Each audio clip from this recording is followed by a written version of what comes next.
Hola, bienvenido a esta nueva tutoría. Recíbela y llévala también en tu dispositivo móvil o tableta. Recuerda, esto es tutorías.co.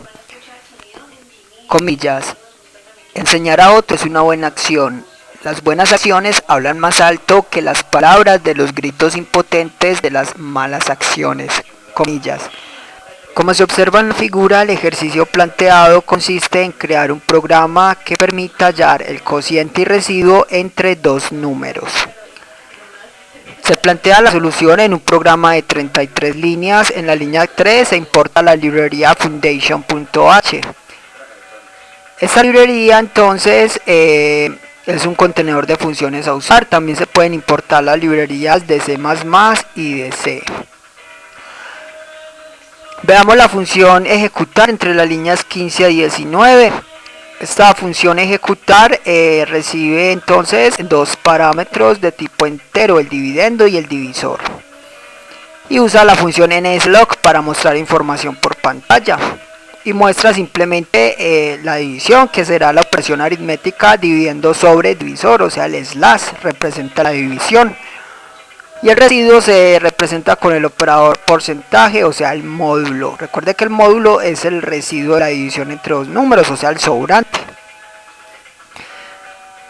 Le invitamos a visitar la tutoría cociente residuo en Turbo C. Allí se explica más detalladamente entonces el uso de operadores en instrucciones de salida.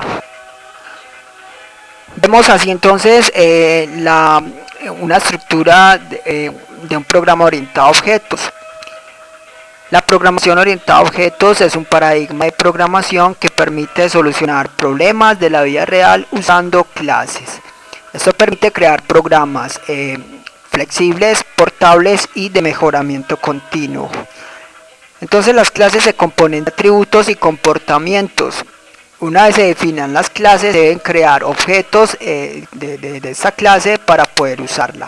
Los objetos serán diferentes entre sí, ya que los atributos de la clase varían, entonces según los datos que el objeto envíe. Para programar orientado a objetos en Objective-C se usan dos bloques de código principal, que son la interfaz y la implementación. La interfaz va entre las directivas @interface y @end, y la implementación entre las directivas @implementation y @end. En la interfaz se define la estructura de un objeto, o sea, se declaran los atributos y los comportamientos o funciones del objeto. Y en la implementación se implementan las funciones, o sea, se programan cada una de las funciones declaradas en la interfaz. Veamos entonces la interfaz entre las líneas 5 a 7. Aquí damos nombre a la clase como cociente residuo, dos puntos. Luego invocamos, o se hace referencia mejor a la clase NSObject. Esta es la clase principal de Objective-C. Aquí entonces declararían los atributos o variables de instancia de esta clase. Esta clase entonces no tiene ningún atributo, no es necesario entonces así declarar atributos, ya que la función ejecutar simplemente muestra un resultado. Pero sí es necesario precisamente declarar este comportamiento o función ejecutar en la línea 6. Para declarar funciones en Objective-C, primero se indica el nivel de la función. Con menos indicamos que es un método de instancia. Luego el tipo de dato que retorna. Con void indicamos que retorna vacío, no retorna datos. Luego el nombre de la función, en este caso ejecutar. Y por último los parámetros que recibe. Recuerde que cada un parámetro se compone de tipo de dato y nombre de variable. En Objective-C los parámetros se separan con dos puntos. Entonces aquí recibimos dos parámetros de tipo entero y lo reciben las variables dividendo y divisor, quedando así entonces definida la interfaz.